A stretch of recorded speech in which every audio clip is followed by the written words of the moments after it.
Bukas, tatawagan ko. Hello? Bukas nga tatawagan ko. Ano, tulog ka na? Tulog na lang. Green lang yan. Okay. Kasi nabasa ko yung message mo. Sige, tulog ka na. Ginagawa mo? Ha? Ginagawa mo? Ikaw nga, si Gary Santana, sa akin, nag-contact. May message nga sa akin. Hindi, basta tawagan ko bukas. At aalamin ko kung kailan. Natangga na yun kasi may napadala na. Hindi mo pwedeng tawagan, sabihin mo. Ha? Emergency lang talaga. Oo nga, sasabihan ko na kung pwede, ASAP. Yan ang sasabihin ko. Ano nga? Right away na ipadala sa akin, yun sasabihin ko. Kasi kailangan lang pala sabihin mo. Nasaan ka pa ngayon? Nandito pa din. Kasi pag umabot ng Friday, ang laki ng tubo nun, baka mag 10,000 yun kasi 1 week na yun. Oo. Ang gusto kong sabihin, saan ka ngayon nakatira? Bahay nga. O nakauwi ka na? Ay, nakauwi ka na. Hindi pa ako nagbayad dun eh. Bakit nakauwi ka na dyan? Hindi pa nga ako, nasa bahay ako ng tropa. Okay. Kala ko nakauwi ka na. Paano yan? Paano yan? Baka yung mga gamit mo. Ha? Ito muna ako kapag iya pa ako nakakapagbayad. Okay, basta yan, tawagan ko bukas na umaga, i-confirm ko kung na para alam ko na. Ano oras na ba dyan?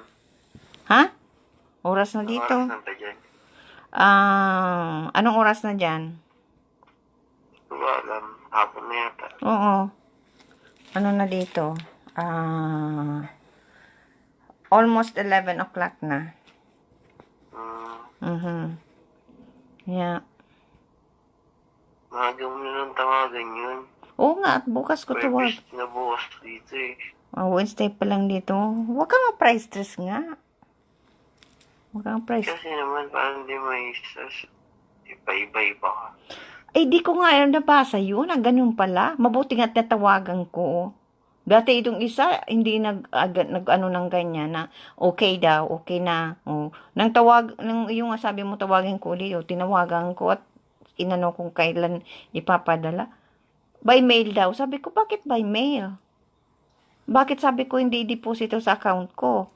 Ang sabi niya, wala daw kung attach na yung void check para doon i-deposito. Yan kaya. Sabi ko, i-hold muna. Kasi i-mail na pala. Sabi ko, kung kailan yan kung mail? Mga Monday pa daw o Tuesday mga kakarating. Sabi, di matagal. Sabi ko, i-hold mo muna yan. Huwag mo na at ko yung i-fax ko ulit yung uulitin ko ulit. Yun. Monday, Tuesday. Kailangan nga ng Friday yun. Ay, ang ibig kong sabihin, kung by mail, next week pa yun makukuha. By Tuesday. Kaya sabi ko, no, wag ipadala by mail. Dapat direct deposit. Kasi, pag mail ngayon, ay nandiyan na agad sa account ko. Ganyan yun. Kasi Friday, magiging 10,000 yung promise. Oo nga. Kaya grabe. Tumaas ng tumaas. Kaya nga dapat man. Kaya nga dapat man. Kaya dapat iabot ng Friday yun para dito. Gross tubo. Oo. Grabe. Yan. Kaya nga bukas tawagan ko. Para sigurado. Maano na yun? Kasi ko na inaano na daw. Pagpa-process na. Kaya, ang gusto na lang nila, yung cheque, yung void check. Na doon, yung para ipadala doon.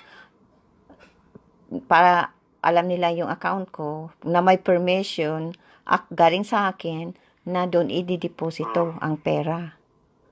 O, ganun yun. Ngayon, pinadalahan ko na. Mga ano yan, sana agad. Kasi kailangan ko na rin ang pera. Mm. Kaya, ayan. Sino yung nagbibigay sa yung 500? Yung sa ano, shoot. Ano yun, director o ano?